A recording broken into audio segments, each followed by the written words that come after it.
Today's guest is one of the most incisive and unflinching thinkers of our time. Victor Davis Hanson has long warned that America's greatest threats aren't just foreign, they're internal. Tribalism tearing at our national fabric, progressive elites detached from reality, and a globalist ideology that's eroding the very foundations of our freedom and our citizenship. He's a military historian by training and a classicist by discipline. Hanson brings a rare and necessary perspective to today's geopolitical chaos, from the grinding war between Russia and Ukraine, rising tensions with China, the tinderbox of Israel and the Middle East. He unpacks the currents reshaping the world order and why America's internal fractures leave us dangerously exposed while simultaneously highlighting a hope on the horizon. Let's get into it. Keeping It Real with Jillian Michaels. Victor, welcome to the show. Thank you for having me. Thank you so much for being here. I have so many questions for you that it took me hours to prepare for this. So the first one, this is the first question that won, is in The Dying Citizen, your book, The Dying Citizen, you argue that progressive elites, tribalism, and globalization are basically destroying the idea of America. So the first thing I want to get out of the way is, can you define what it means to be a citizen nowadays? And then subsequently, what does the idea of America even mean now? Yeah, that's a difficult question because the traditional boundaries between residents, people who lived here on visas, and citizenship was very sharp. And there were traditionally 5 or 6 things that privilege a citizen. They could, for example, leave the border on their own free volition. They didn't have to get a visa. And they could go back and forth if they had a passport. They had a passport.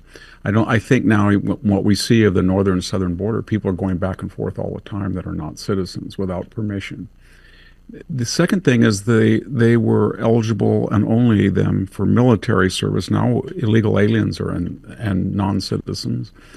The two big things were that only citizens could vote, obviously, but as you know, in Cambridge, Mass, and Berkeley and school board elections, illegal aliens are now voting. The other thing is they could not work, only citizens could work on campaigns or be contract. We saw with Christopher Steele, who was a British subject, Steele dossier, that was not even an issue. The only thing that I can think that a citizen can do now that a resident can't is hold office, and that's under attack. And so citizenship in a country of 340 million people, we have an all-time number of people who were not born in the United States, about 58 million. It's about 16%, which is an enormous project to challenge for assimilation, intermarriage, integration. We're not doing that. And so we're starting to balkanize both by the number of people we're not assimilating that are not familiar with our system, and we don't want to prejudice people who are residents. And we see what happens. I mean, we saw what happened in Colorado the other day. Yes. With a resident who was here illegally. And the other thing I think is pretty important about the difference between citizenship and residence is it's a kind of a late concept in history. Most people before the 5th century BC were subjects or serfs, subjects of a monarchy. This idea that you are empowered as a citizen and that you can determine your own fate through constitutional government, that's a very new idea, and it's eroding. There's, of the 180 countries in the so-called United Nations, half of them don't have true citizens. They're not in control of their destiny. And I think we're eroding. That's why when the Simpson-Mazzoli Act of 1986 was passed, Reagan gave amnesty. He kind of got shorted by the left. He said, I'll give amnesty for 3 million people, but you've got to control the border. And they didn't do that. And yet when he offered the amnesty, only 30% took it. Everybody was saying, well, we made it too difficult, but he made it very easy. And when they started polling people who were here illegally, why didn't you want to become citizens. They said, what was the purpose? You get everything you want anyway, because you're eligible for welfare, federal, local, state assistance, anything. There was even in-state residency here in California. If you're an illegal alien and you live as a resident illegally in California, and you can show that you paid sales or any type of tax, you're going to get in-state tuition where a citizen from Nevada or Montana will not be able to. They'll pay almost 3 times more than an illegal alien in California. What's strange for me personally is that growing up here as a Gen Xer, here, America here, not necessarily California here, although I am a native Californian, I was always so proud of the fact that we were a melting pot. Yeah. I appreciated that legal immigration could stimulate the economy, you've got grinders and you get some of the best from all over the world, be they doctors, lawyers, when you look at Fortune 500 companies, so many of them are started by or run by immigrants or the children of immigrants. But now it's become corrosive to our American values, and I'm not understanding how we got here. What am I missing? Immigration always had worked with certain qualifications. It was going to be legal, and the people who came here, for the most part, were cut off from their home country. It was very hard to get back to Sicily. It was very hard to get back to Eastern Europe. And the host was very confident in its powers of integration. So they had civic education in schools, Americanism, etc. But Ted Kennedy and the Democrats in 1965 rewrote under the LBGA Great Society the immigration laws. And they took away the meritocratic qualifications that fast-track people. So if you had English fluency, if you had a bachelor's degree or a high school diploma, if you had some skill sets, you were given pretty much an open field on legal immigration. And they stopped that and privileged proximity to the border, but most importantly, familial associations. And the reason was, to be frank, and they said that at the time, they're always accusing the right of saying, well, you're white supremacist, right, or you're afraid of demography. But they were the ones that came up with these titles of books like Demography is Destiny or The New Democratic Majority. So they did not have confidence in their agenda that would appeal to the present demography. So in the last 50 years, they have tried to bring in as many people from very poor areas, especially Latin America, and more recently Asia, anywhere in the world. And that, for them, is a win-win situation. They get a constituency that needs massive government help to achieve parity. That means higher taxes, larger government. They feel that they will not be, they have deep skepticism about America anyway, so they bring people in that feel that they won't assimilate. And we're seeing that especially from the Middle East. And for them, it's a new demography that the only irony that I can see is that, and I live in an area that's 95% Hispanic in the Central Valley where I'm today. And I don't think in 2016 I met a Mexican-American friend of any of my friends that was over 30 that voted for Donald Trump. In 2024, I did not meet a single one who didn't. In other words, there was a radical, and that was borne out by data. About 48% of all Hispanics voted for Trump, and about 56% of Hispanic males. And that will really shock the Democratic Party, and it has, because they're not in favor to the same degree they were of open borders just 6 months ago, because they feel that by putting all of these illegal immigrants in communities like ours, and there were four nocturnal flights to Fresno International Airport every night from deep in Mexico. 800 to 900 people were coming in a night on those refugee apps you could, without passport control. Right. And then they were, where I'm looking out the window, I'd say that there's 3 farmhouses with at least 30 people living there, or 20 people.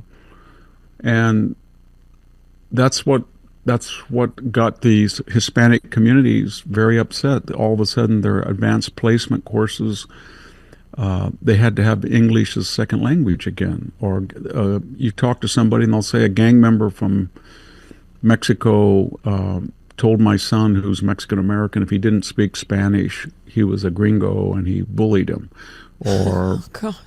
half the accidents in Fresno County are believed to be the driver leaves the scene of the accident. This is something that the elite left never talks about. Where I work at Stanford University, even at the Hoover Institution, which is supposed to be an enclave of conservative thought, they're pretty much open borders, all of them. But they don't ever see the direct consequences of their ideology and how it affects poor people and middle class people. Do they care? I don't think they care. I don't think they care. I think they feel that we're all lab rats and they're going to run all of these experiments on us, and they're going to be safe by their zip code or their money or their influence from the consequences of it boomeranging back on. We saw that with Martha's Vineyard when they bust them. They all gave a virtue signaling speech about how happy they were, and then they made those care packages and they had them out in 48 hours. Can we talk about the elites for a minute, in particular, of the 3 things you list: progressive elites, tribalism, globalization? I want to really dig in on this one because you've said, and I want to get this quote right, but something to the effect of like, woke is a Frankensteinian monster that turns on its creator. And for me, having grown up in California, everybody knows I have a bone to pick with Gavin Newsom. I feel he's destroyed my home state. And I echo your warning and concern that California is what becomes of the rest of the country if we don't stop this here now from spreading. And yet he sits there and he preaches DEI and inclusion while being a white guy, like 50s, I think maybe a little bit older, running the state, living in a $9 million house. So I'm like, wait, hold on. Yeah. So it's all of this DEI stuff for everybody, but you're still in power. You're still loaded. You still live in a $9 million house. And you've talked about how like Boxer and Feinstein and the previous governor, Jerry Brown and Newsom, have all managed to evade what they have created, this Frankensteinian monster. Why have they created it? How are they avoiding it? And for how much longer? Well, the DEI was a creation of very wealthy, to be frank, white people. Right. And they felt very bad as the demography started to change, and we went from a 90-10% black-white binary through immigration to about 70-30. They felt that they didn't really believe, but they felt bad about it because they looked at disparities in income based on race. So they said, we're going to violate the Constitution and allow preference based on race. However, we're going to be the architects of it, and we are the favored people. And the implicit philosophy was, this can't affect us, because if it affected us, it would impair our ability to do well. And how that translated in the real world was, I have a child at Bellarmine or Sacred Heart, and that white male deserves to get into Stanford or USC or UCLA or Harvard, and I'll use all my network, money, zip code to get him there. However, he will pay penance. By the time he gets to the university, he'll be an advocate for all of these causes of the downtrodden, at least as a rite of passage. So Gavin Newsom, I'll give you an example. Stanford, after George Floyd, decided they would go to reparations admissions. So they used to be 65% white. And then they decided, no, we're going to throw out the SAT and we're not going to rate the high school GPA by the caliber of that particular high school. And then they let in, so last year and the last 3 years, they let in 20% white of a demographic that was 67%. They even bragged that they rejected 70% of those who chose to take the optional SAT and got a perfect score. And so there was only 9% white males. And so when you start to look at who gets in the 200 white males at Stanford every year, well, there's not enough room. There's athletes. There's the legacy that means their parents give $5 or $6 million. There's Silicon Valley's got $9 trillion of market capitalization right next door. That takes care of those grandees. And then there's the administrators, the vice president, the provost, the deans. And there's really no avenue for a kid from Bakersfield who's brilliant to get into these places. And then when you get them in, what do? Because you're telling these students, and this was what was really Orwellian. They said, all these years they've said, if you get a BA from Harvard or Yale or Stanford, all the employers will want to have you because the prestige is based on the fact that it's so hard to get in. You have to be so well trained. You have to be so analytical. And these courses nobody else can do but you guys. And so when you go out in the job market, boy, you can speak well, you can write better, you have a better ability to calculate and do sophisticated math, you're worldly. So that was what they sold everybody. And then all of a sudden they destroyed that. So what do you do when you destroyed it? Well, the first thing they did, they either have to do three things. They either have to inflate the grades, 80% now at Stanford are A's, Yale's about 80%, or you have to introduce new courses that are dumbed down, if I could use that term, or you have to dilute the requirements, and they do all three. I talked to a professor.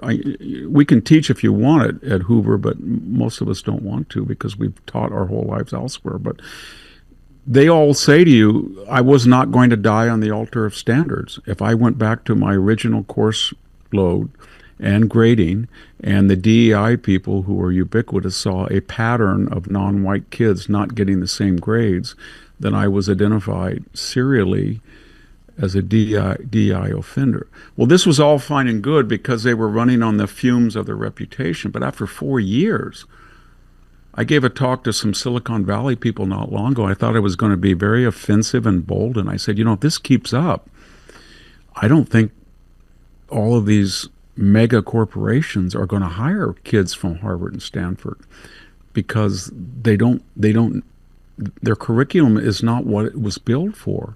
And more importantly, they're going to be entitled because they never really had to do the work at the level that these universities assured everybody would make them preeminent. And I'm not kidding you, the 4 or 5 people just started laughing. And they said, where have you been, Victor? We have known this for the last 4 years.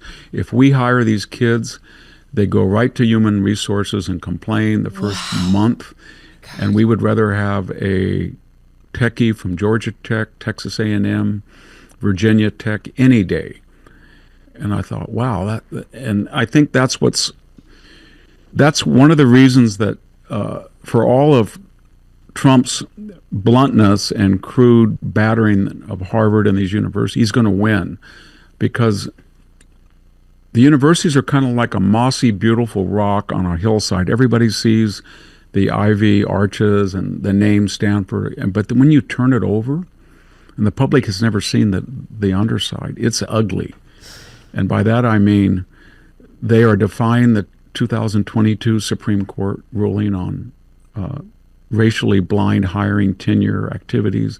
They have racially separate graduations. They call them auxiliary. They have racially segregated dorms. They call them theme houses.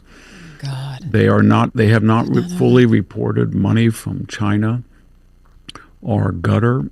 60 million. They have endemic, systematic anti-Semitism. They won't.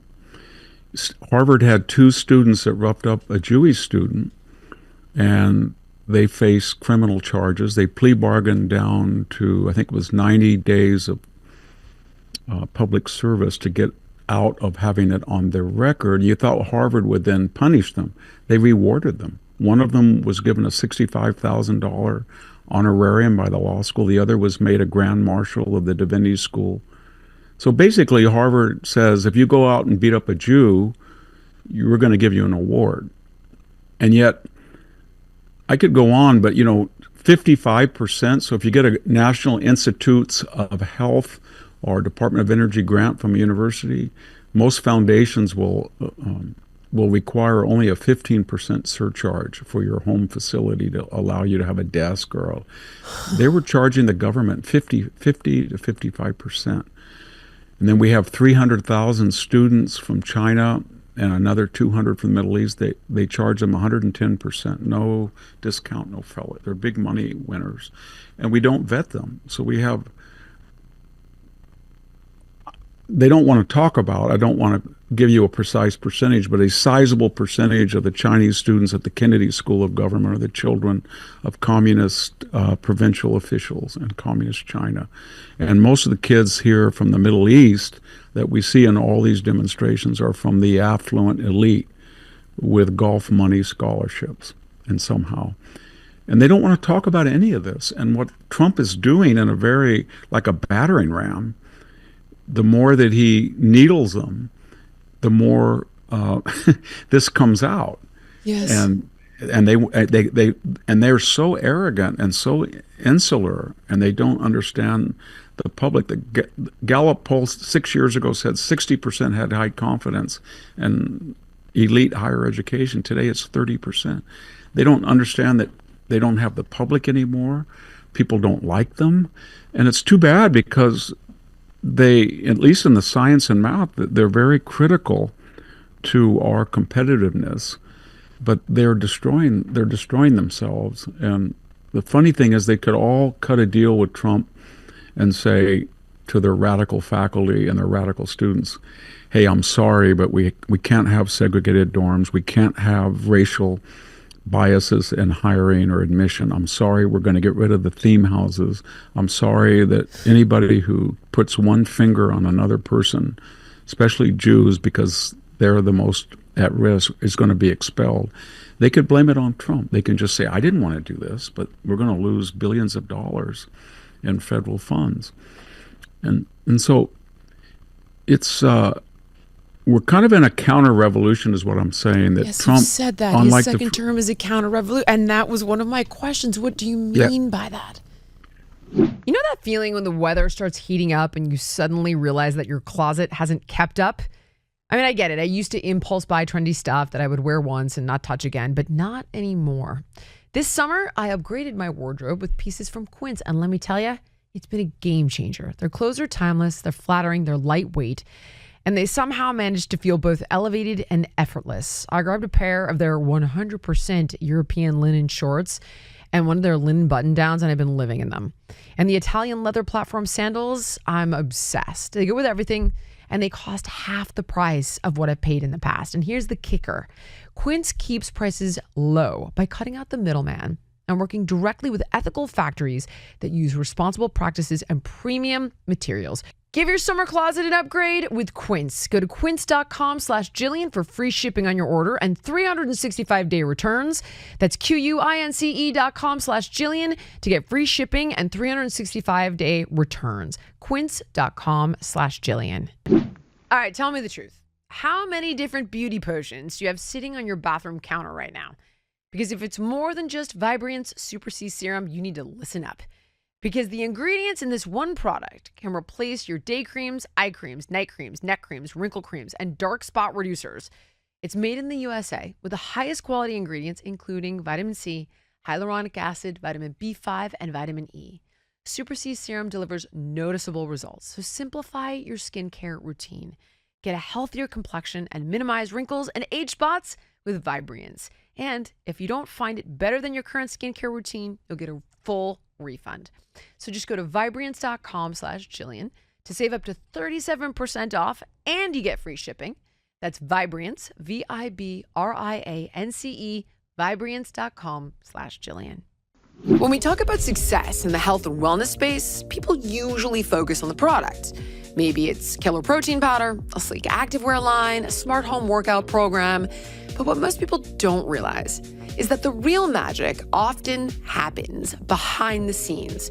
Take some of your favorite brands like Alaya Naturals, Skims, or mine, for example. Yeah, I mean, we've got the products and the hype, but we're also using something that makes the selling part smooth and seamless. That business, the behind-the-scenes business, is Shopify. And nobody does better than Shopify at selling. Home to the #1 checkout on the planet and the not-so-secret weapon, Shop Pay, which boosts conversions by up to 50%. That means fewer carts get abandoned and way more sales actually go through.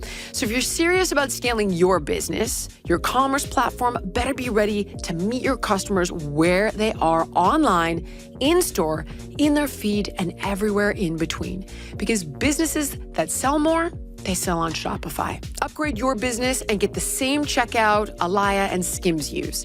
Sign up for your free $1 per month trial period at shopify.com/Jillian.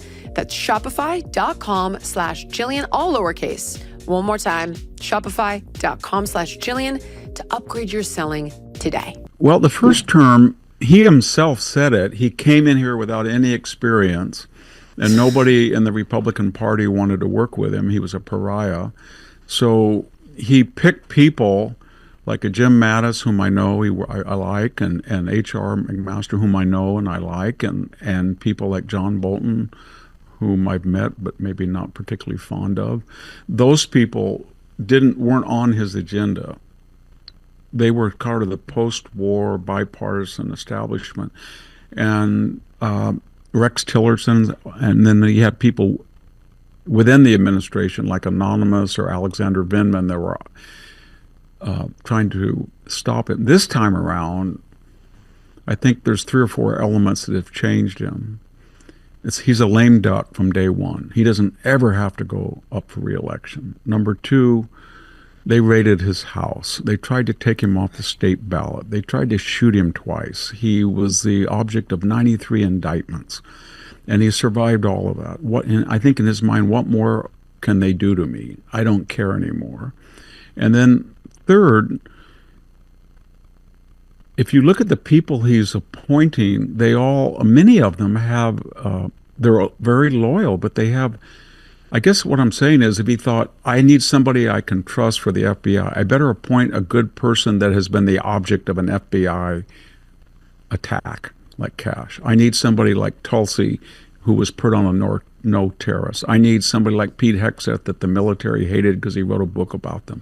I need somebody like RFK because he was a pariah. I need somebody like Jay Bhattacharya, who was censored by the faculty at Stanford, because he knows that they, like him, have a deep distrust of the administrative state. But what I'm getting at, just to finish, is the first term he addressed the symptoms. Oh, I'm going to close the border. I'm going to produce more energy.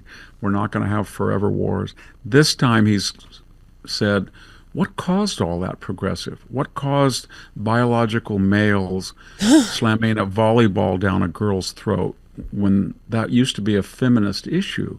What caused all these DAs in LA and San Francisco letting out criminals to prey on the vulnerable? And he came up with the idea, it was the Progressive Project. So how do I deal with not the symptoms like last time, but the root causes? And he came up with, I've got to address the universities. They're getting all this federal funds. We have no obligation to give it. Barack Obama, he's actually taking a cue from Barack Obama. Barack Obama wrote a letter to every higher educational place, and he said, if you don't change the way you look at sexual harassment, it's no longer beyond a reasonable doubt. It's just a majority of the evidence. In other words, they pretty much, or we're going to cut off your money. So he got that. He said, I can do the same thing. I'm going to address, why are we giving NPR this money? Why are we giving PBS this money? I'm not going to be neutral. I'm going to sue these media people. And overseas, all these guys on Wall Street, they're making a fortune, but they keep talking about libertarian economics and free trade, but it's not fair. And we've wiped out these whole communities of working people. And it's like the Wall Street Journal. Everything they wrote about him was untrue in March. They said we're going to be in a recession, prices are going to go up, he's destroying trade, GDP is going to go down, income's going to go down, and you see the April report, he halved the trade deficit from 160 billion to 80. We have the lowest inflation in 4 years. Personal income's up, personal savings is up, energy costs are down.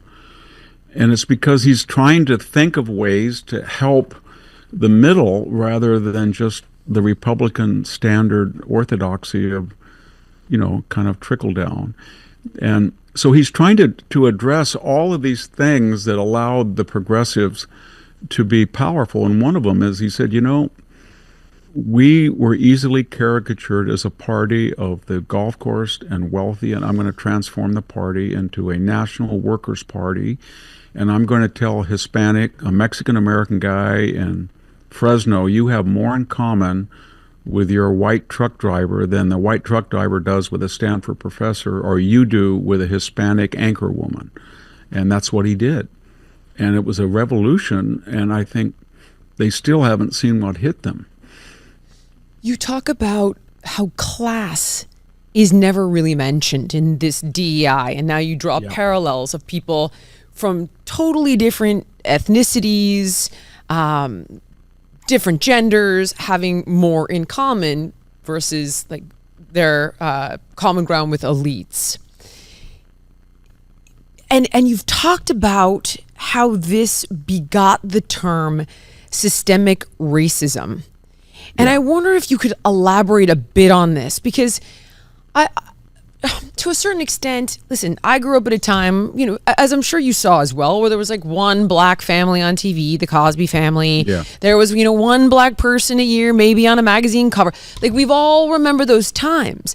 However, I feel that your generation, my generation, the generation after me has worked to vote for a black president, black Supreme Court justices, black people in every position of power, and the same for Latinos. And the list goes on. But yet this continues, now it's systemic, so that even though you see these people in power, it's still there. And the way you describe this is so brilliant. And I was wondering if you could kind of elaborate on that and how class gets swept under the rug and why. Yeah, I think, well, first of all, anytime you have an adjective that's unnecessary, there's a purpose for it. So we had racism, and people could identify it pretty easily. Then they came along as racism started to disappear, and people were basically not as interested in people's superficial appearances. They came up with an adjective, micro, or systemic racism, and that meant that only a particular caliber or professional or racial expert could find the racism. It was like, you can't see air, but we know there's oxygen in it. Well, they were saying you can't see racism because it's systemic. You can't see aggression anymore. There's no evidence of it because it's micro. It's microaggression. You can't really censor because it's a trigger warning, and it just warns you. So they created a professional class of these very entitled minority people to tell the country, well, you think you've made progress, but you really do need people like us to tell you that you didn't. And so Professor Kendi, I need $50 million for my anti-racist. So to be an anti-racist, you have to be a racist, is what he basically said. That's one thing. The second thing they did was, and this was really brilliant under Barack Obama, there was this binary of black-white with a historic slavery, racism, Jim Crow in the country since 1950s and 60s, but especially after the Civil Rights Acts of 64, and was making progress. So Obama came in and he said, basically, I'm going to use a new word, diversity, and we're going to go beyond the binary. So whereas Hispanics, the problem with Hispanics they had is 50% of Hispanics on the census identify as white. And they were upset about that. So Obama came in and said, we're going to have diversity. they had a little problem with Asians because they didn't want to let Asians in the universities at the numbers that they had deserved meritocratically. But I could see all of a sudden people that I knew that were, say, very wealthy from India or from the Middle East, they were saying they were diverse. And I kept saying, why are you diverse? I'm not white. So Obama really recalibrated. And he said, it's not just 12% that are oppressed. This new Marxist binary of victim, victimizer, oppress, oppressor is really 30%, 32. It's a huge number. It's kind of like Jesse Jackson's Rainbow Coalition that never caught on. So he's basically saying, for purposes of appointments, professorships, if you're from India now, that counts as a diverse pick. If you're from Egypt, it's a diverse pick. And when you add that you've cut the country in two between oppressors and press, one of the big things about DEI, as you know, they said that a victimized person or an oppressed person can themselves not be a victimizer or oppressor. So it kind of took away the deterrent in behavior, and you start seeing now that the country's paralyzed when two Israeli staffers are brutally murdered. Their bodies were riddled after they were dead with successive bullets, and the person became a folk hero in part because he was Hispanic.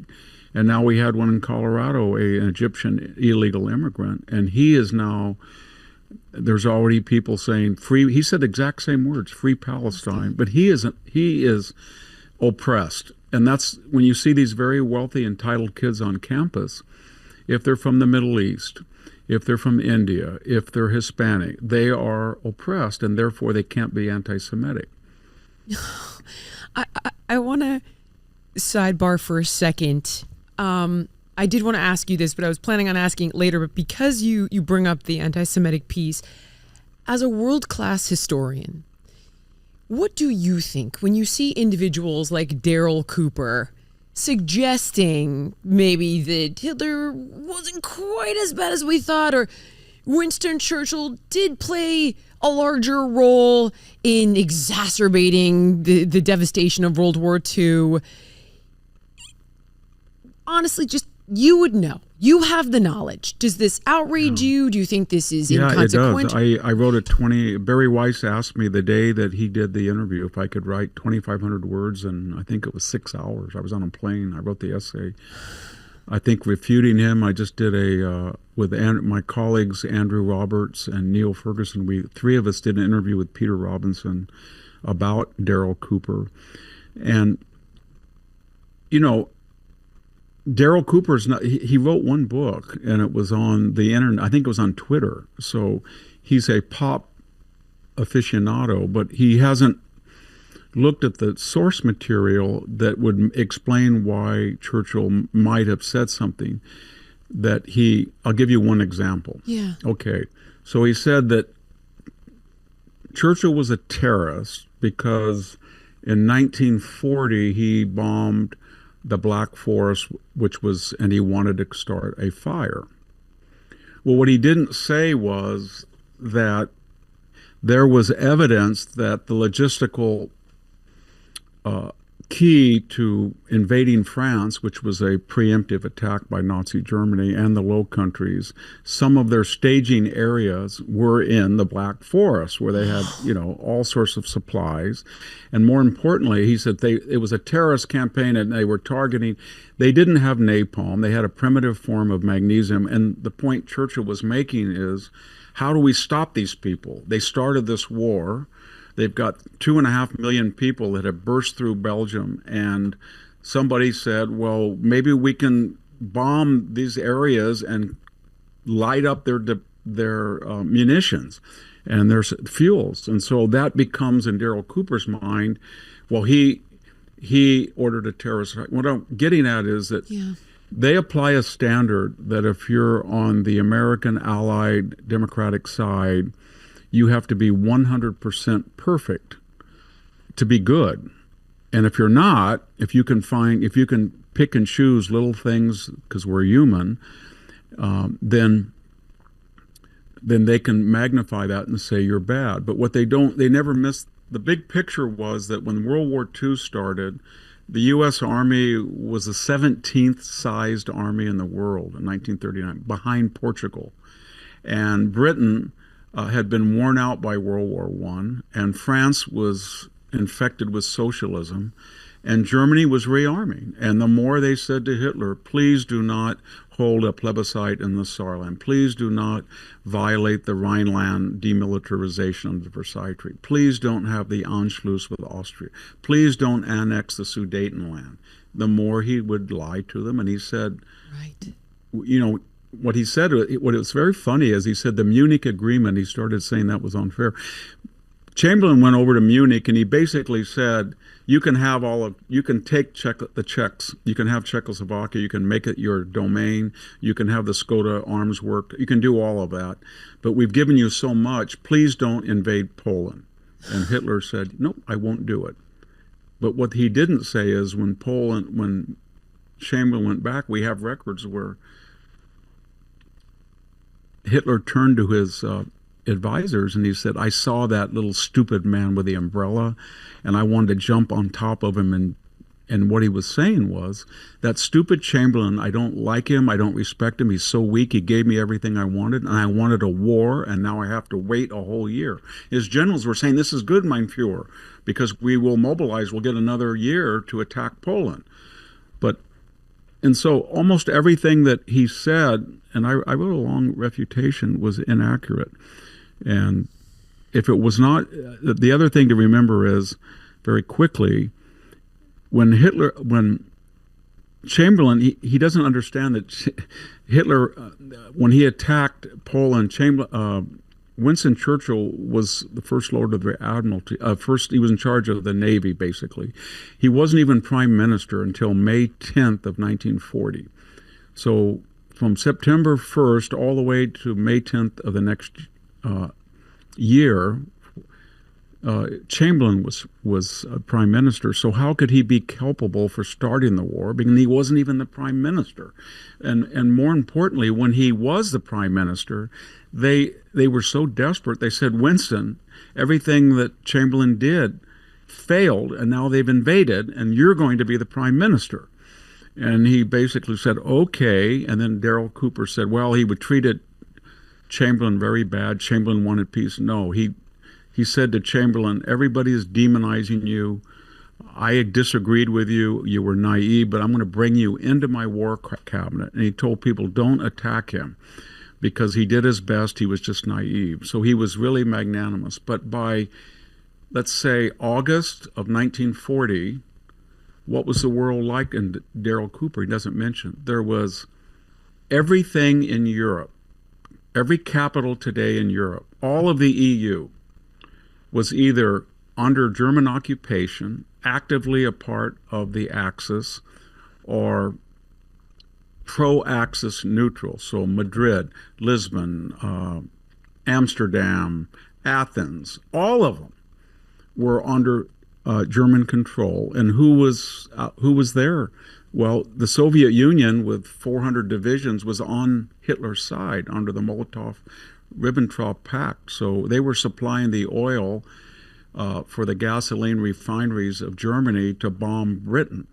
Right. And with the United States was isolationist. We didn't get in till December 10th and 11th of 1941. We would have never got in to help Britain had Japan not bombed us. And even when they did bomb us, we probably wouldn't have done much to help Britain, except Hitler made a fatal blunder in declaring war on us. And then that got us in the European theater. So what I'm getting at is basically the Soviet Union empowered Hitler, and our isolationists empowered Hitler, and the only person from September 1 until the invasion of the Soviet Union by Russia, and 6 months later, was little Britain, and then later Winston Churchill. He was the only person. And everybody said to him, you can't win. We've got to negotiate. You've got to deal with, and he said finally, you know, if you guys, Halifax, if you want to go talk to him, I'm not going to stop you. But you're never going to get anywhere because these people are Nazi fascists and they want to destroy the British Empire. And finally they came back and said, well, you're right, they do. And then he begged the United States, and Roosevelt was in a tough position we were coming out of the Depression, and we didn't want to fight. So how they took this one individual who, from May 10th of 1940 till the end of 41, saved the whole Allied concept and made him into a demon it's just impossible. The worst thing he did, just to finish, is he said that when they went into the Ukraine, the 2 million Ukrainians that were starved, that was Germany when they invaded Russia on June 22nd of 1941. He said, well, they just didn't have the propensity to take care of prisoners. So it was just kind of accidental. They killed all these Jews at Babi Yar, and that was kind of an isolated incident. And they didn't have the resources. But what he didn't really tell his audience was they had it all planned. It was called the Hunger Plan. And they had actually looked at what the food production of Ukraine was, how much they could take away from it, both to feed Germans and not cut back on their caloric intake during the war, but more importantly, to kill millions of Ukrainians by starving them. And Babi Yar wasn't just 30,000. That thing kept, that ravine where they killed Jews after Jews, it went on and on and on for months, almost over a year. 100,000 Jews were systematically killed day after day there. And so I guess the question is, why would you write all that? That would be but I also see that is the question. I'll let you answer it. But my follow-up question is, I'm seeing terrifying parallels with regard to people like Putin. He's not that bad, and I would argue, based on some of what I understand regarding Ukraine, there were off-ramps. We didn't take them. We did play a role in trying to add Ukraine to NATO. I seem to understand that piece of it, but I can tell very clearly Putin is a monster. But it's like you've got Clinton saying, well, I could always trust him. And Bush was like, I saw a soul behind those eyes. Yeah. And Trump's like, I had a great relationship with him until what? Now when he's gone crazy? So I guess the question is, why would you write that? And then what parallels do you see today with Putin or Xi Jinping? Well, why would you write that? And my view is, because I listened to a lot of what he said, I read the transcript. That war, World War II, has been transmogrified by this one element of the right into proof, so to speak, that we were sucked into World War II, and therefore we ended up not keeping out of it and letting the awful Nazis fight the awful communists. Because the Jewish question, to use Hitler's term, the American Jews lobbied to get us in. This forgets, of course, that if they may have lobbied, but they weren't very good lobbyists, because when they came to the United States, we put them back on ships to Auschwitz and didn't let them in. And more importantly, we didn't get in, as I said, till from September 1 of 39 to 41. Britain was the only country, by the way, that fought for 6 years, from the first day of the war to the last day of war. And yet that was the country he demonized. So I think if I read, so I'm not suggesting that Daryl Cooper was explicit, but from the people that are in that school, they feel Jews magnified the Holocaust and the death, and that was to gain empathy, to draw us in, to stop Hitler. While Hitler was bad, he at least was pro-Western, and Jews were Marxists and communists, and they were the ones that got us into World War II and allied us with the Russian communists.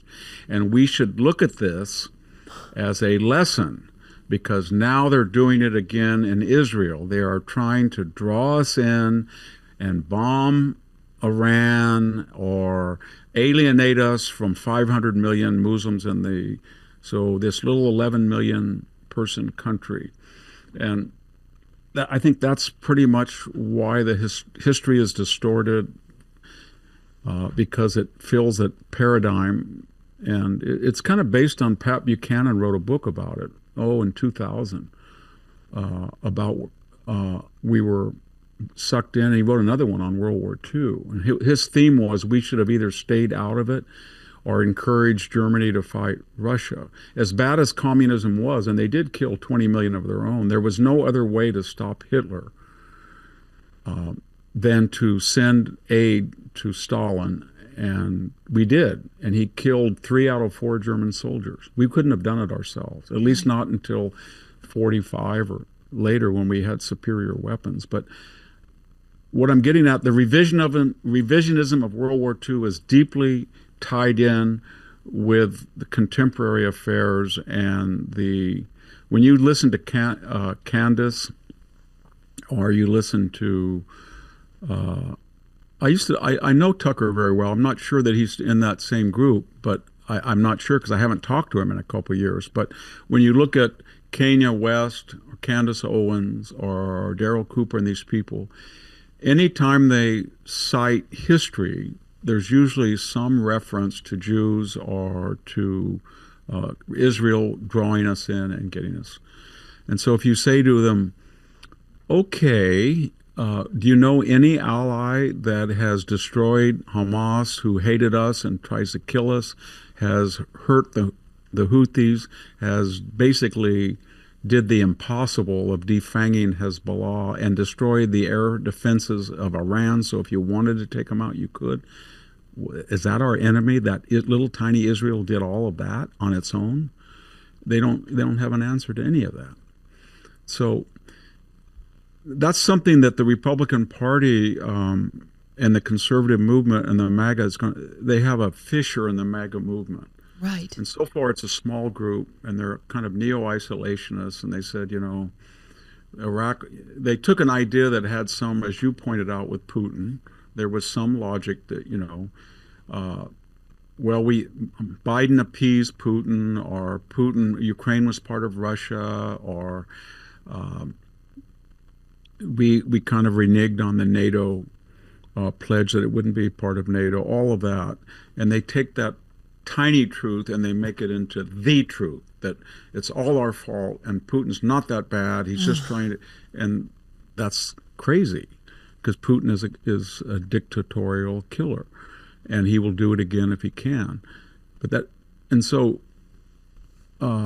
all of these questions, though, there is a deep antipathy for the West, very different than the antipathy from the left. But the right feels that we became socialist, communist, we have extraneous ties to Israel that we shouldn't have, we have overseas commitments, and they take a small truth and they make it the truth into the truth. I'm kind of shocked, because I always thought, I don't think they're going to get anywhere with Trump, because he does seem to be very he's the most pro-Israeli president in my lifetime. When you look at Iran, and I've listened to you talk about this on the Daily Signal. Yeah. I still haven't got the answer. I've asked this question numerous times. Yeah. Maybe you can help me. How did we go from strangulation to negotiation? And listen, I've heard you say we're trying to entice people with this concept of profitability to not kill people. But then at the same time, you yourself have said, I don't know that we can trust these guys. What happens if they get to 90% enrichment, Trump's out of office in 4 years, and whammo, they've got a nuclear weapon? Like, why? And then I've also heard you talk about the power of deterrence. Like, the most effective form of foreign policy is, like, be good to your allies and put strong deterrence in place. You want peace, plan for war. You want war, be peaceful. Are you in agreement with his strategy in the Middle East? Because it's like, I think it's a tactical, not a strategic. So what I mean by that is, if you look at the first term, Trump said basically, who is the person who's the biggest problem in Iran as far as extending, and they said Soleimani, and they said you can't touch him because he killed him. And then they said, how can you get rid of ISIS? And they said, you're going to have to bomb them and you're going to have collateral damage, but you got to kill Baghdadi. And he did it. And then they called him up and they said, the Wagner group these Russian mercenaries, are attacking a U.S. installation. But we had kind of a rule that in the Cold War, you don't kill Russians and they don't kill us. Okay. He said, I want you to wipe them out. They killed over 400 of them. They just absolutely decimated them in Syria.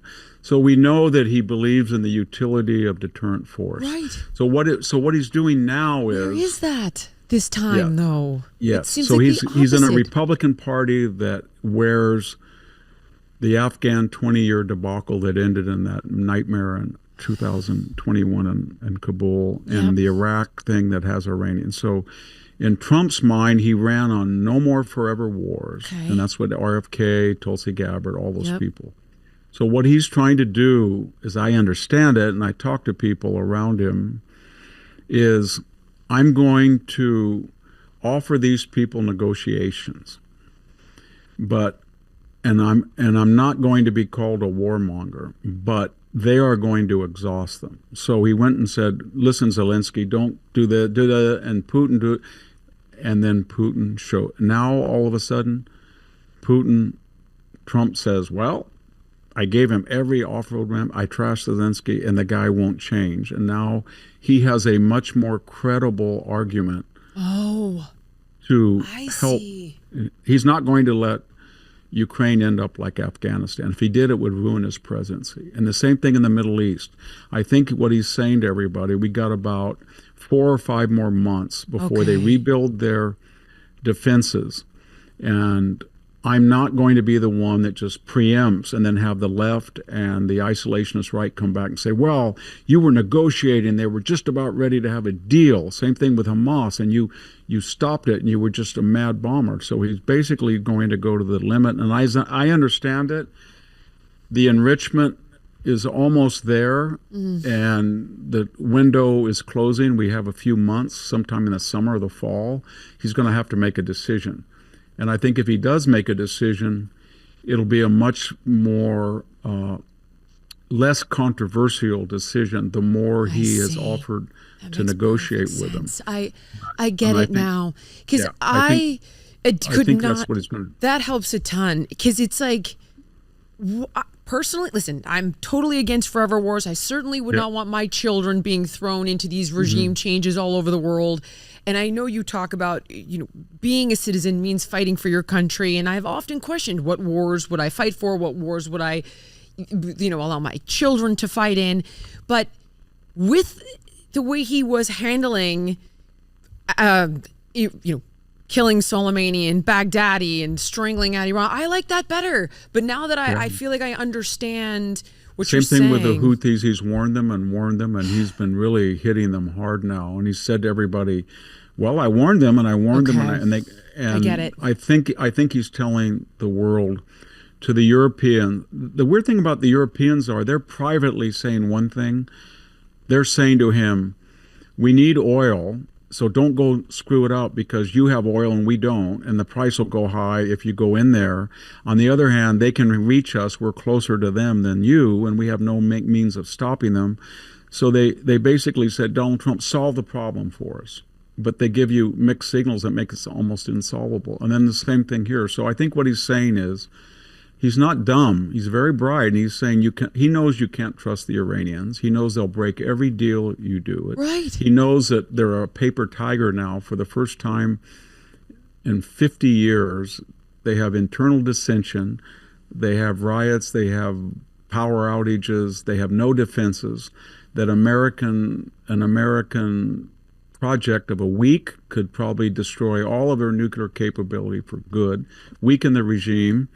And I think he feels that and even if he didn't feel that way, there's people who will tell you it doesn't really matter, because at a critical point in the next few months, the Israelis are going to do it anyway. Okay. And so, right. And would you rather do it, or would you rather have them do it? Because they don't have the capability that we do. And if you stir up a nest and don't finish it, I mean, you're talking about 20 or 30,000 pound bombs that they don't have, a B-1 or B-2 bomber or B-52 to do that.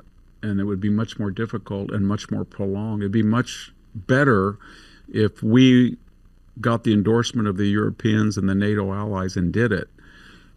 and I think that's what he's doing. I don't want it to happen, but you cannot trust Iran, you cannot trust Putin, you cannot trust China. Recently I was put into a debate with Ann Coulter, and she's like, I don't care, I don't care, I don't care. And listen, I think she's a very intelligent woman. I know Ann pretty well. But you don't care, you don't care, you don't care. She's like, who cares?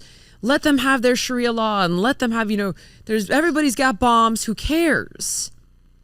And then you're like, well, I get Pakistan and North Korea, but why do we care about just Iran? But if there is a way to end this non-militaristically, or just taking out some bad guys selectively, or taking out there's 4 ports there that Israel could take out in a week or less.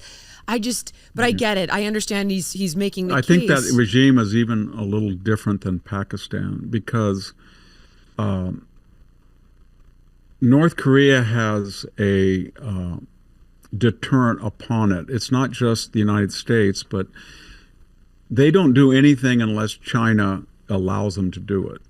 And we have told China again and again, if you allow them to use a nuclear weapon, we are going to allow Japan, South Korea to get nuclear weapons. And you're going to be surrounded by Australia. All those countries are on our side. You want that.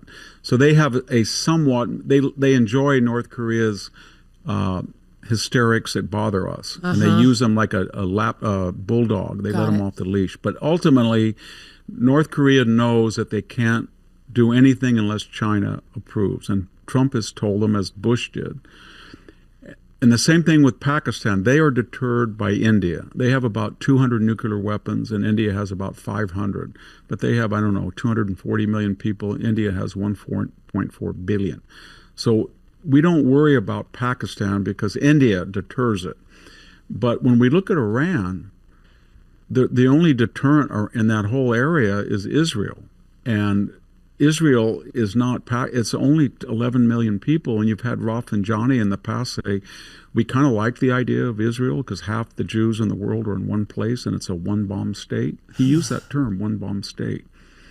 And so there is no deterrent upon them to and then when you have that messianic, we don't know if it's propaganda or reality, when they said, we want to destroy, we don't care if we lose half our people. We will be the Shia, we will be the Persians, we'll be the true Muslims forever. And the Sunnis and the Arabs are going to get a one comeuppance because we alone killed the Jews. So it's a different situation than North Korea and Pakistan. And thank you for explaining that to me, because it's sometimes I get myself in these situations and I don't have the knowledge at the extent. I'm not a historian. Well, they're very complex issues, you got to remember they're colored by the idea that we were 20 years in Afghanistan. We were 10 years in Iraq. We spent $4 trillion. We lost 6,000 people.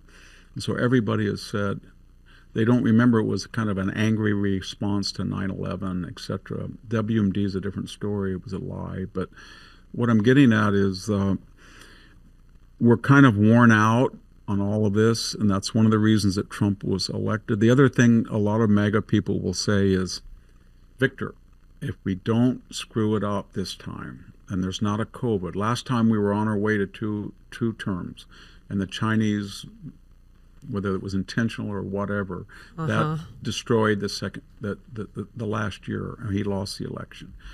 And now they're saying somebody is going to screw this up, because he's going to be very successful closing the border. The economy is going to take off. He's got $10 trillion in investment. If we just don't get into a controversial quagmire in the Middle East, and you say, well, what about the Iranian? Well, Victor, that's going to be tit for tat. It's going to be a mess. It's going to be horrible. They're going to send missiles into the Saudi oil field. It's not neat. And there's some reasoning about that.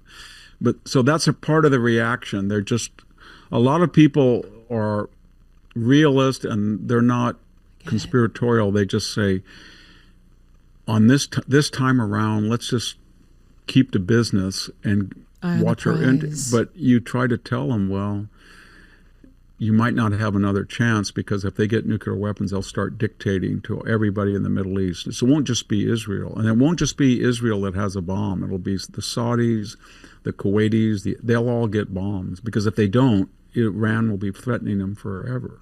This kind of takes me to your other book, one of your other books that I wanted to talk about, The End of Everything. And in it, you talk about these great civilizations that were not just conquered, but literally obliterated, from Constantinople, Carthage, Thebes. And you talk about these tragic errors that arguably could have been avoided. So now I wonder, in the fall of those great civilizations, what parallels are you seeing? Because you bring up like, hey, if you don't stop it now, you might be dealing with it later.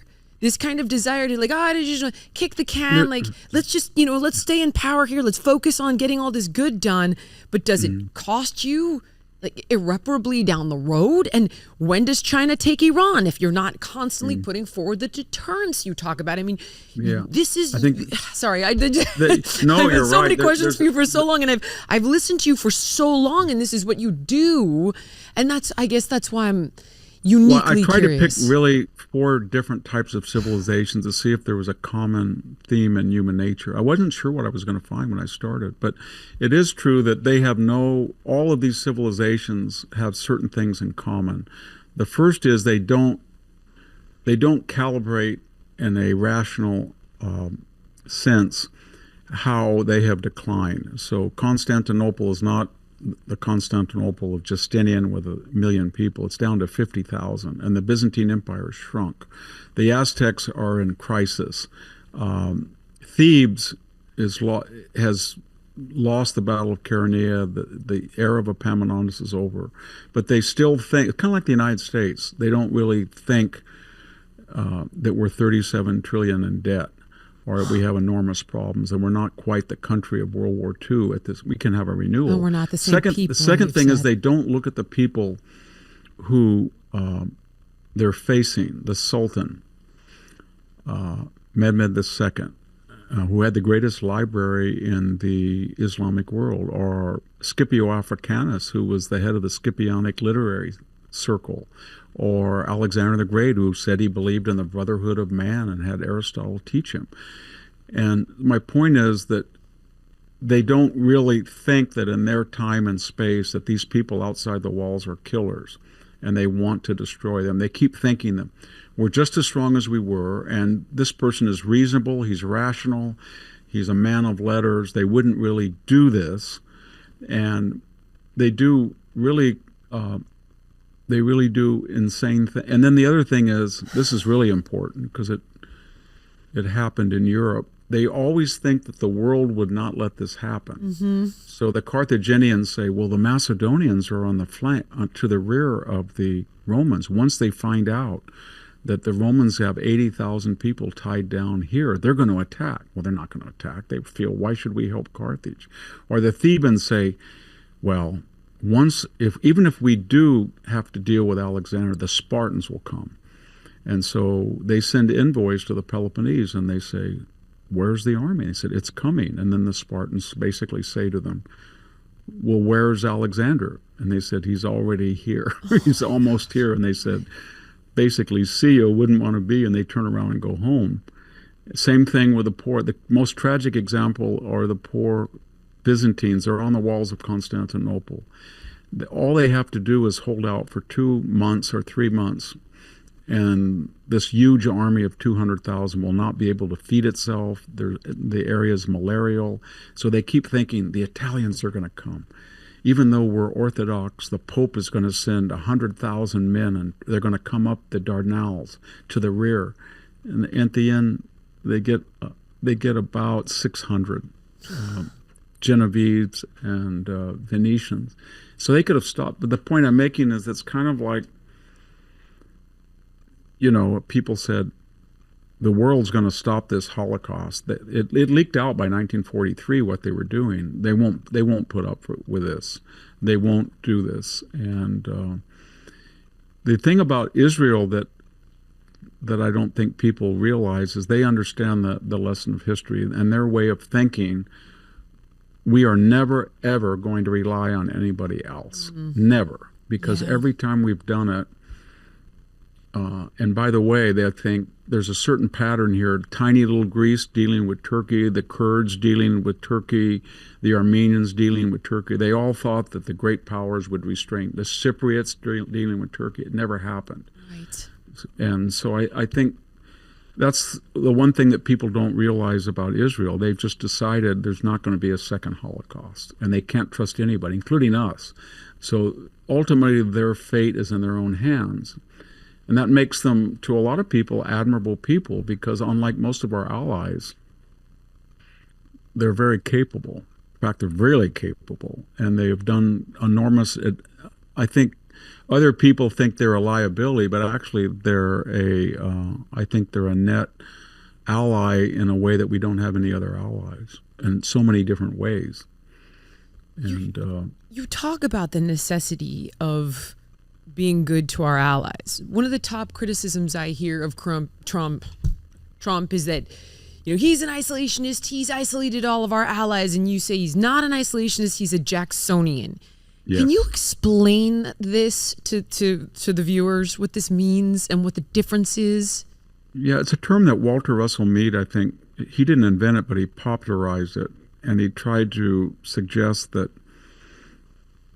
Trump was more like the policy of Andrew Jackson, and it was do not try to intervene in an optional war. Do not try to be aggressive, but build up your defenses to such a degree that it will either deter somebody, or the response will be disproportionate on your part. You will have the ability to crush somebody and therefore set an example. And then more importantly, you have to realize that when you have alliances, that is no substitute for your own self-interest.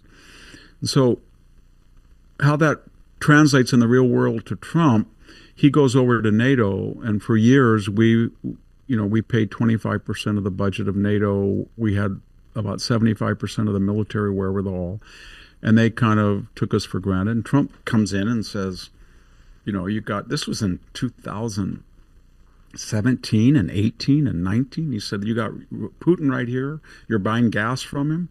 We're footing a disproportionate amount of the bill. You say that everybody has to spend 2% of GDP, and only 6 of the 32 nations are doing it. We got Canada over here. It's only paying 1.3, one of the lowest. And Obama called them free riders. So he said, well, what do I do to nothing has worked. Obama couldn't make them pay. They're all in lotus land, la-la land. So I'll tell you what I'll do. I will say the following. It's going to get people. He said, well, if you're not going to pay, maybe if somebody invades you, I'm not going to honor Article 5. I might be late coming. How's that? Mm-hmm. And then they went crazy. And they spent $100 billion and rearmed just in time for the Ukraine war. And now I think there's only 6 or 8 countries that haven't met the 2%. So when you look at this whole miasma, you could say, if you were disinterested, Donald Trump did more to strengthen the material elements of NATO, and he's blamed for unraveling it because rhetorically he destroyed the commons' laxity, naivete by shaking them up, and they hate him. But if you talk to them privately, they will say that they hate his guts, but he made them rearm. Right. And I get it. So he's looking for, he's a businessman too, and that can be good and bad. He can say, I build things, and it's bad business to destroy things. It doesn't make any sense. I like to build stuff. And that that gets the mercantile thing. So he goes over to Saudi Arabia or Kuwait and said, we'll do this, or we'll have rare earths in Ukraine. It'll be a tripwire. Everybody will make money, and that's good. But on the other hand, he also, and I know this sounds funny to say it, I went back just as a rule to see if I was right. I went and tried to Google every type of humanitarian concern about Ukraine. I thought, I'll go back to 2008 and see if George W. Bush said they're slaughtering people in Ossetia or Georgia. No.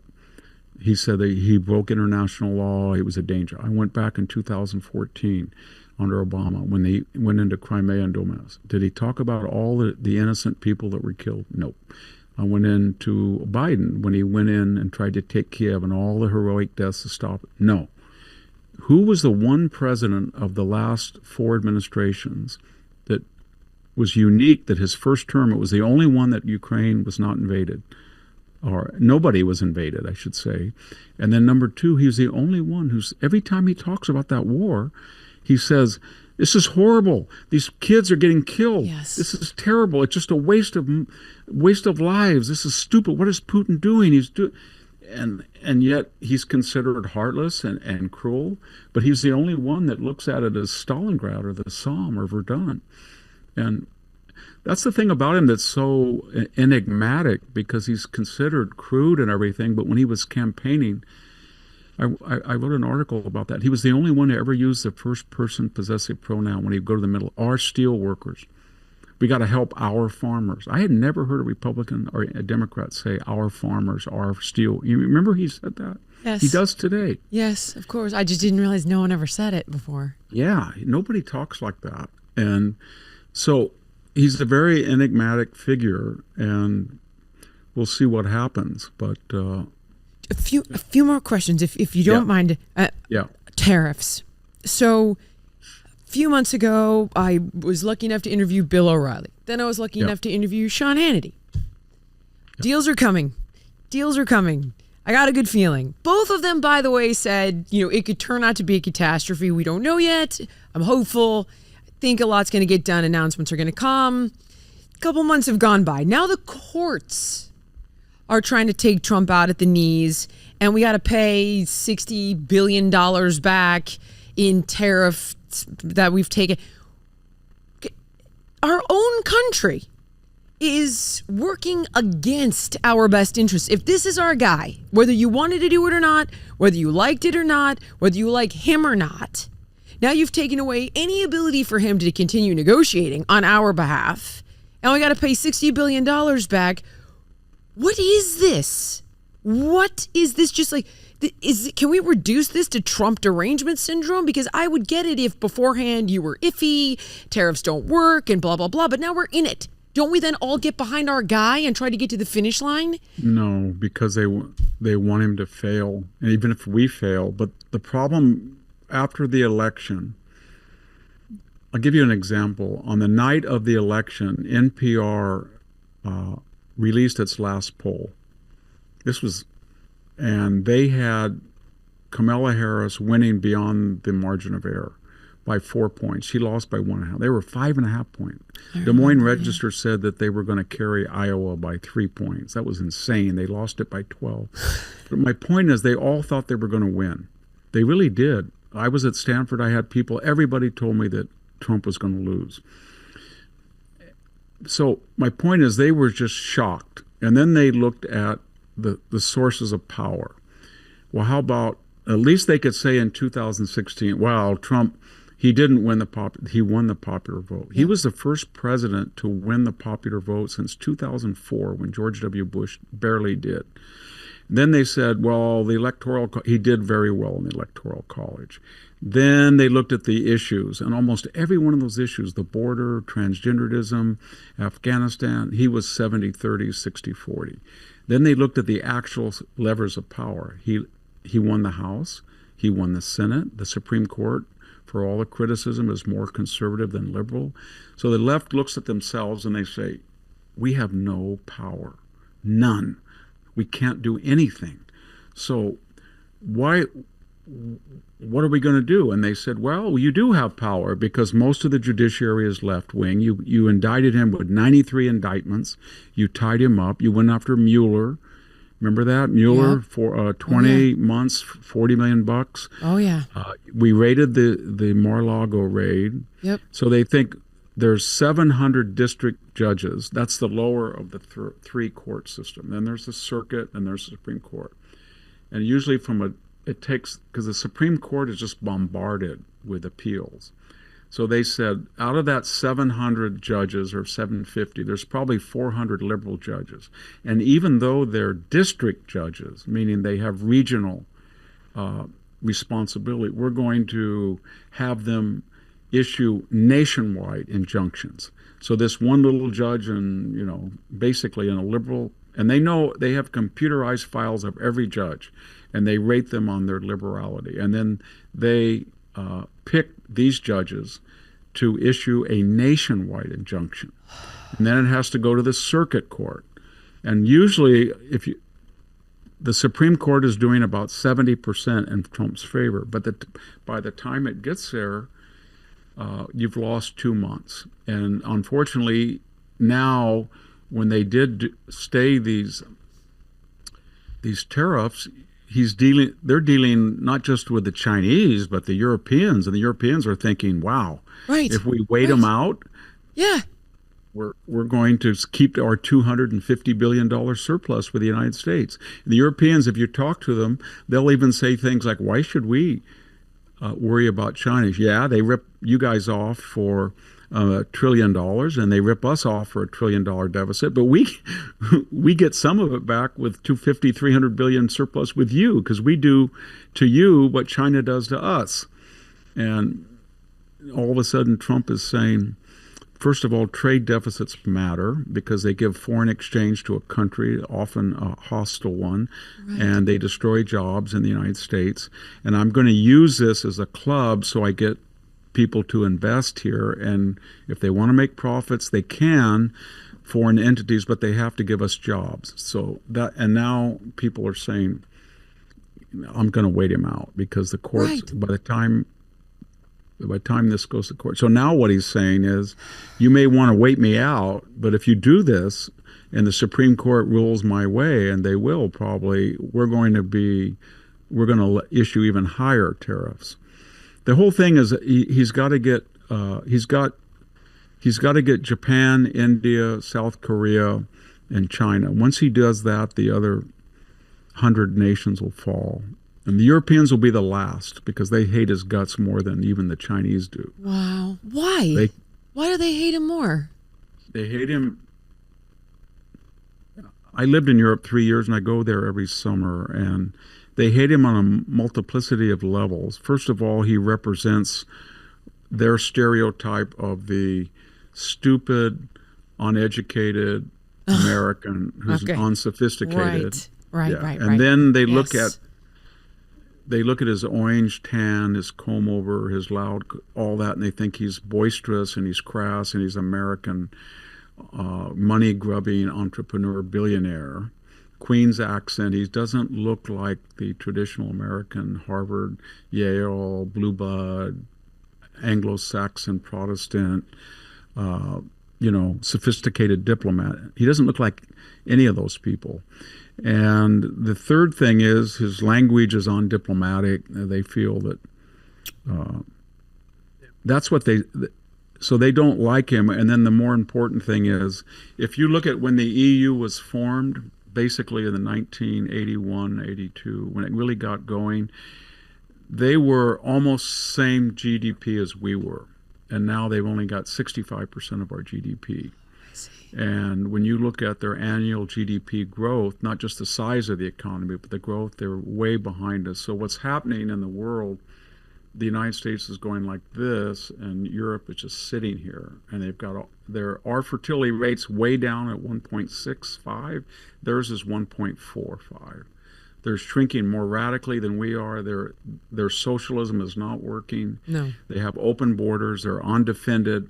And the more they see the United States getting more powerful after they almost caught us up in the bad years, and they see that we're not bogged down anywhere, and we've got this crazy president that keeps talking about unleashing this economy, entrepreneur. He's got all these oligarchs they call, like he's got Elon Musk, Ken Andreessen, David Sachs, all these people he called in and said, look, you don't like me, I don't like you. But in World War II, Roosevelt called in William Knudsen, the head of GM. He called in Henry Kaiser, the Kaiser Steel. He called in Henry Ford, and he said, just go make money, and I'll let you do what you want. No more New Deal stuff. No more so, but you got to build more stuff than the Germans and the Japanese, and that's pretty much what Trump has said to them. I'm not going to tell you how to run AI, but you only have one, and I will sue the Europeans if they try to screw around with you overseas and censor you or tax you. But you've got to do stuff like invest here and help us be strong. And it's kind of a weird patriotic appeal to these multi-billionaires. I think it's got the left kind of really confused. The left has become an unrecognizable party. And I like to say that I am a moderate, I am a purple person, and my vote is up for grabs simply because I would hope that it would hold both sides somewhat accountable as we saw the independents sway this election. So there's some reason to not go all the way over to one side or another. And listen, I'm not an economist. I was like, okay, I get what Trump is doing. I'm a little scared. I wish maybe he'd gone one territory at a time, but I'm going to hold on and see how it pans out.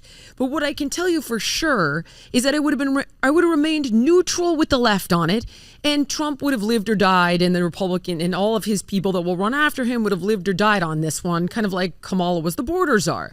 But with the left jumping in to be like, no.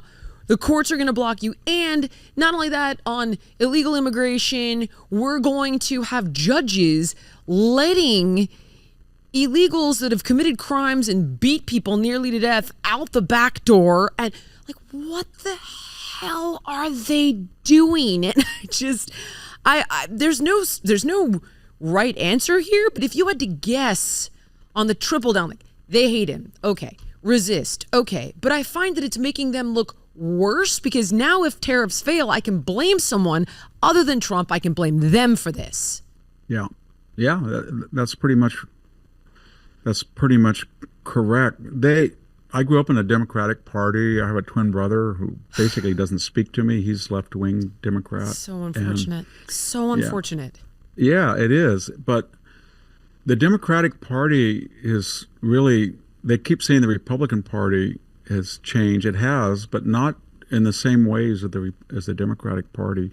I think it started with globalization. So we woke up around 2000, and all of a sudden, with this end of the Cold War and these technological revolution, certain people had markets of 6 billion people, and those people were usually on the coast, and they were professionals, and they were tied in with Wall Street, with the universities, with the media nexus, and they had skill sets in investment, insurance, media, academia, that they could capture that audience, and they did.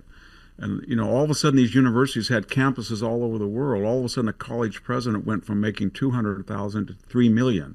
All of a sudden an anchor made not 1 million but 20 million. Rachel Maddow, $30 million for one day a week. And that was based on their overseas new markets. All of a sudden, gosh, Silicon Valley went to, I think it's $9 trillion in market capitalization. So they made this a lot of money. But part of that investment in globalization was we outsourced and offshored. So anybody who was dependent on traditional, very essential things, assembly, manufacturing, farming, mining, construction, much of their jobs or the things they produce were let in tariff-free, or their jobs were outsourced. And what happened is there was an ideology that followed to explain that organic process. And the explanation was, these people are stupid, they didn't catch on, we are the best and brightest, we're entitled, and we should have more say, even though we're smaller, because we're smarter. So you started to see manifestations of that divide. And sometimes it would be Hillary Clinton saying, I'm going to put everybody out of work in West Virginia. And she said that in the 2000s. Or it was Joe Biden said, well, if we shut down all the mines, maybe you can learn coding. Or it was the vocabulary of disparagement. For Obama, it was clingers. For Biden, it was chumps and dregs. For Hillary, it was deplorables and irredeemables. For the FBI, Peter Strzok and Lisa Page, it was smelly Walmart people. For, I think his name was Caputo, he said that he went to he was a CNN reporter, he said he went to a Trump rally and he had more teeth than everybody there. But it was the idea that these guys are losers. and they didn't really know how to make all this money, and therefore they were stupid, or they deserved what they got. And this new best and brightest were going to be left-wing because they had all the money, they had all the opportunity, but they felt bad about the state of, at least they felt bad for particular people. They didn't feel bad for. And then the weird thing about it was, finally, they wanted to ingratiate themselves with this growing 30% DEI. So they said, there's white racism everywhere, white supremacy. That was Mark Milley, and remember that? I sure do.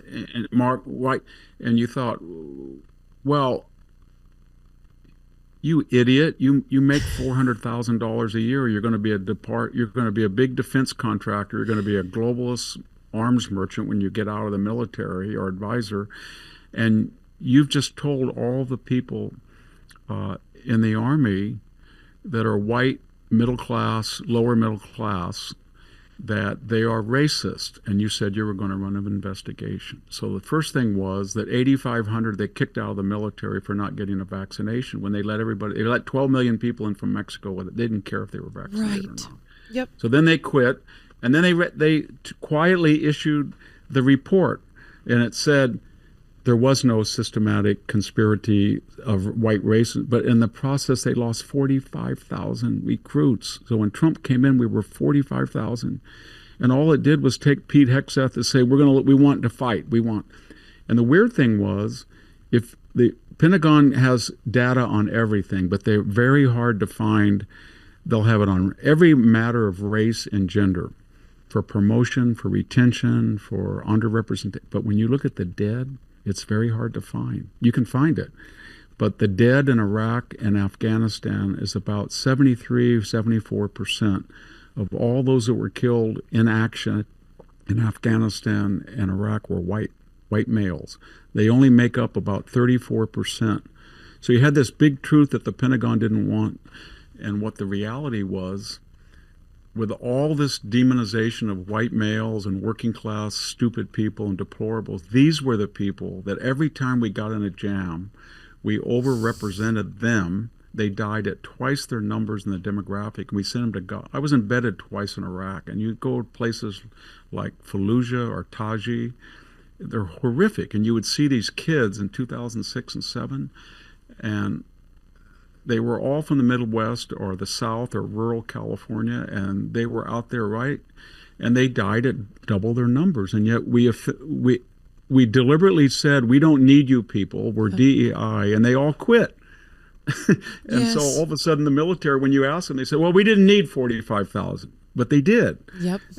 And now they're coming back. But my point is, it's that group of people that we, in so many different ways, we demonize. And if you're a white elite college president, anchor woman, anchor man, and you want to make your DEI colleagues feel really good, then you say we're suffering from endemic racism. But it's never them. It's those guys. Right, exactly. It's from their position of power, of course. It's the Trump rally people. And yet, yes, when you look at the picture, those people are, I've known them, I grew up with them. This is Fresno County. The Oklahoma diaspora, there's still a lot of, and they are the least racist.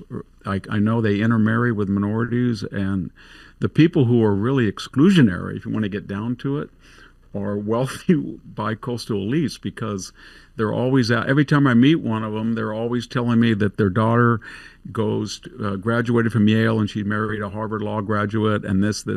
So there you have it.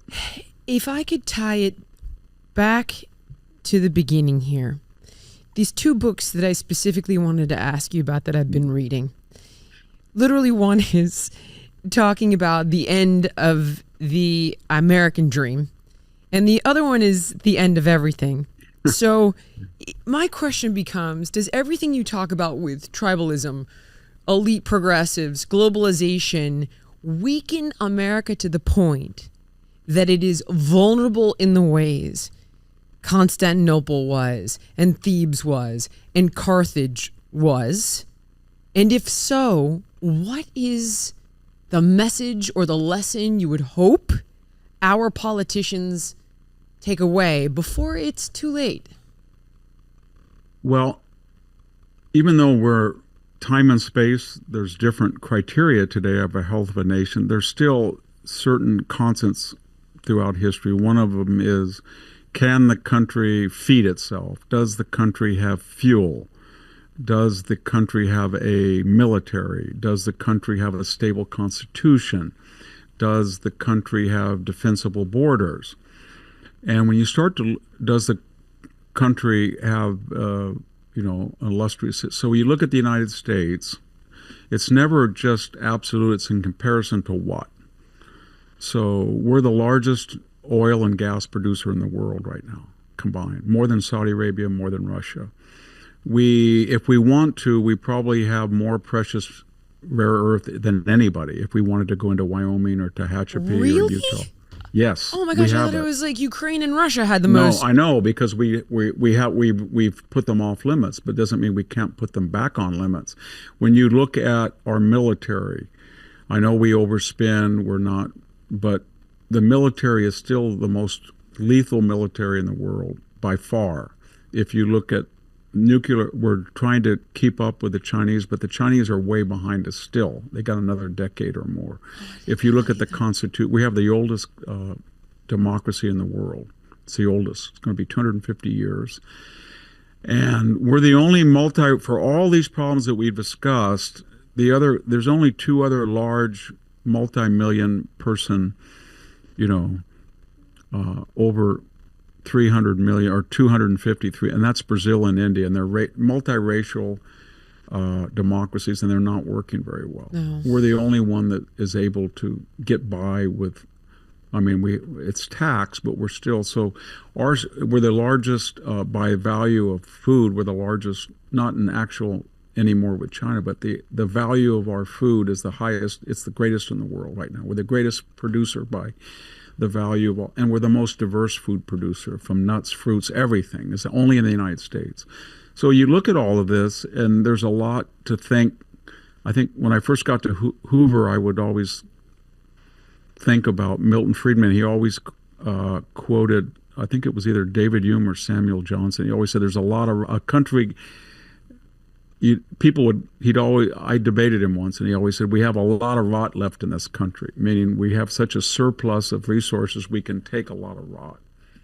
But it's just a question of cyclical renew. So Rome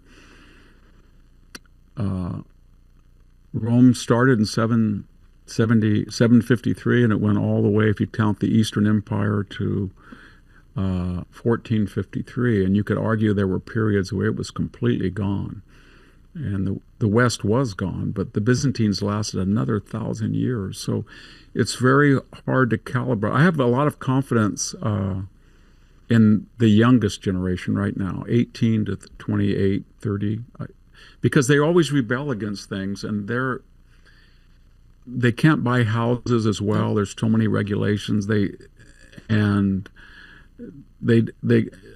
don't like the racial stuff and all of that stuff, whether they're minority or not minority. I don't even know what a minority means. So-called white people are a minority in California now. But the point I'm making is that I think I have more hope in them than my generation that basically caused all the problems. I was at the end of I'm 71, I was at the end of the baby boomers, and we really were the ones that ruined a lot of stuff. But I have to be optimistic, and I don't, I used to really enjoy reading the Wall Street Journal, but when I see the Wall Street Journal, who's not the columnists, but the news division, be taken over by basically New York Times and political reporters, and when I saw March and they were saying recession and trade wars and prices are going to go up and we're going to have shortages, and then I see today, and all this good news comes out about having the trade deficit this month and lowest inflation, all these, and it just tells me that there's a lot of common sense left in the world, that people can say, I don't need a PhD in economics to think it's a terrible thing to run up every year 1.1 trillion with the Chinese and give them all that foreign exchange, or to wipe out the whole industrial center of the United States and get fentanyl and all this social pathology just so we can say we're free traders. And so I have a lot of confidence that we're a very self-correcting, self-critical society, and that we've got a lot of talent. One guy once told me, Tom Sowell. Oh, he's awesome. I had lunch with him every he's 2 weeks for 15 years. And he once said to me, Victor, we've got a lot of problems, but at that time we had about 300 million. He said, we have about 300 million.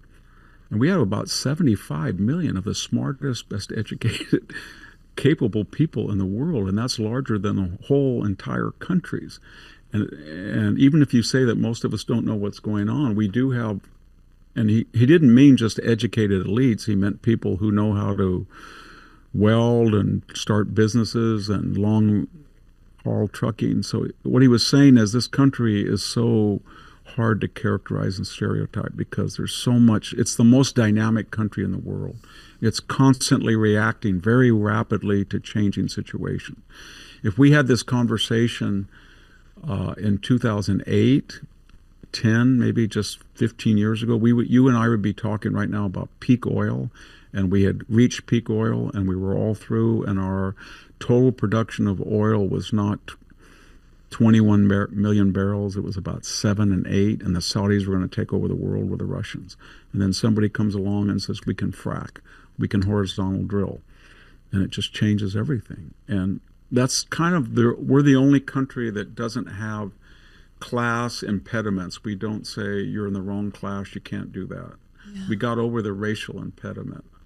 And so you're unleashing, it's a very volatile, dangerous society and very dynamic and chaotic, but once you unleash it, you get a guy like Elon Musk, and all of a sudden he can make an electric car that everybody wants. All of a sudden he can save NASA and make better stuff than the government, or he can give internet. I'm speaking to you on Starlink. I would never be able to do it in rural California. So he's really just one guy came here and we let him do what he wanted. And so I have a confidence that if we just keep within the sidelines and don't go crazy and rail in these campuses a little bit and stop these Daryl Coopers, not stop them by fiat or law, but by force of argument. Yes. The middle will hold. And if it does hold, I'll just finish with an anecdote. Can I do that? Please. So I was at a retreat, and I can't tell you where it is or who was sponsoring it. But anyway, there was a sense of pessimism about Trump and everything from academics. And the final person was Larry Ellison of Oracle. And some of the questions from the audience thought that he would be very pessimistic. And I could not believe what he said. Somebody mentioned Elon Musk. Are you worried? No, we're so lucky to have him. He is so brilliant. He's done this. Are you worried about tariffs? No, not really. We got 10 trillion. I mean, people are fighting to come here. This is the only place in the world where it works. I'm spending 100 billion here. Are you worried about our military? No, if you look at, we're catching on to drones. We can make drones at 19 Gs. Nobody else can do that. And he went through every single thing. It was the most uplifting, reserved, intelligent analyses of our finance, our technology, our military, all the resources of the United States. And he basically said at the end he regretted that he was 80 because we were on the edge of a renaissance. I have chills. That makes me feel really good because I have to concede that I sometimes give way to a bit of that pessimism. I do too. My wife calls me Eeyore, from Winnie the Pooh. Don't go to the speech and do your Eeyore thing. But I'm getting confident. I really am. And only in America can you see a multi-billion-dollar builder who's part of a Manhattan elite be a spokesman for the lower middle classes. It just doesn't make sense. And it does, how can you in America talk about 45,000 short recruits and the military is kind of doomed, and then 60 days later they've never had higher one-day enlistments, 10,000 a day, I think a week in 1 week.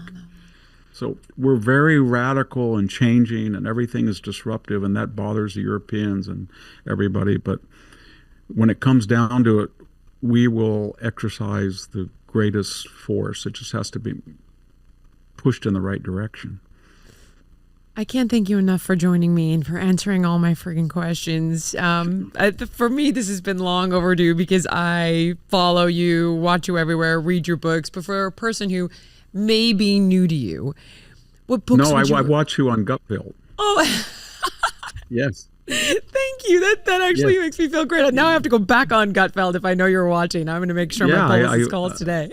And my wife's a big fan of you on fitness and things. Thank you. Where can people go to get your books, your content, and so on? I have victorhanson.com aggregates it. I do 5-minute every morning for the Daily Signal, and then I do 4 a week for the Victor Hanson podcast show, and I write 2 columns a week. And of course, all of your books, which are available everywhere. On Amazon, Thank you for everything. You're fantastic. I really appreciate your time and everything that you've taught me. Well, thank you, Jillian. Take care. Thank you so much for watching. If you enjoyed the podcast, please like, comment, subscribe, and share. And make sure to let me know what guests you want to see on in the future.